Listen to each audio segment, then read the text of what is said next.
एक बार एक भिखारी अपने जीवन से परेशान हो चुका था, क्योंकि उसे अपने जीवन को चलाने के लिए भीख मांगना पड़ता था।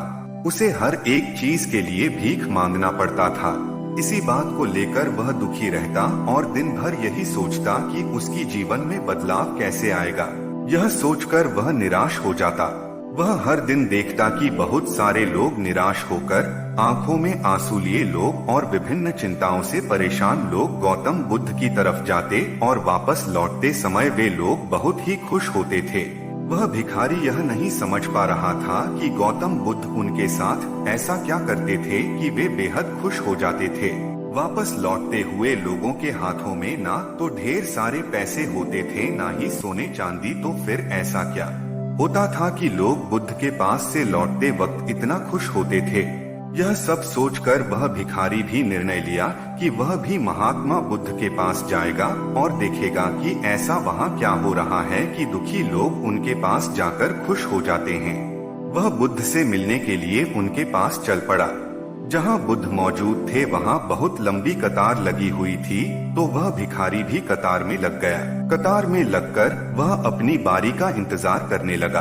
देखते ही देखते उसकी बारी आई और उसने बुद्ध से कहा, बुद्ध, मैं बहुत ही गरीब हूँ, मेरे पास कुछ भी नहीं है। मुझे अपना जीवन चलाने के लिए भी दूसरों से भीख मांगनी पड़ती है। अब आप ही बताइए कि मैं अपने जीवन को कैसे बेहतर कर सकूं। यह सब सुनकर बुद्ध ने कहा, तुम गरीब नहीं हो, तुम्हें ऐसा लगता है क्योंकि आज तक कभी तुमने किसी के लिए कुछ भी नहीं किया, ना ही तुमने कभी किसी को दान दिया, ना ही तुमने दूसरों के लिए कुछ किया। यह सब सुनकर भिखारी के मन में एक आशंका जाग उठी। अपनी आशंका को दूर करने के लिए भिखारी ने पूछा, मैं तो एक भिखारी हूँ, मैं लोगों को दान कैसे दे सकता हूँ और कैसे लोगों की सहायता कर सकता हूँ। मुझे तो खुद अपना जीवन चलाने के लिए दूसरों से मांगना पड़ता है। यह सब सुनने के बाद गौतम बुद्ध थोड़ी देर चुप रहे और फिर उसे बोले, तुम्हारे पास हाथ है जिससे तुम लोगों की सेवा में लगा सकते हो और दूसरों का भला कर सकते हो। इसके अलावा तुम्हारे पास मुंह है जिससे तुम लोगों से अच्छी अच्छी बातें कर सकते हो और दूसरों का हौसला बढ़ा सकते हो। यह सब करके भी तुम दूसरों की सहायता कर सकते हो। जरूरी नहीं कि दान सिर्फ पैसों से किया जाए। हम चाहे तो हम शिक्षा का भी दान कर सकते हैं, चाहे तो अन्न का भी दान कर सकते हैं। ऊपर वाले ने अगर किसी को पूर्णतः अच्छा शरीर दिया है तो वह गरीब नहीं है, वह बस दिमाग से गरीब है। उसे इस विचार से हटकर दूसरों की सेवा में लगाना चाहिए। बुद्ध की यह सब बातें सुन लेने के बाद वह भिखारी बहुत ही ज्यादा खुश हो गया और उसका मन अब संतुष्ट था।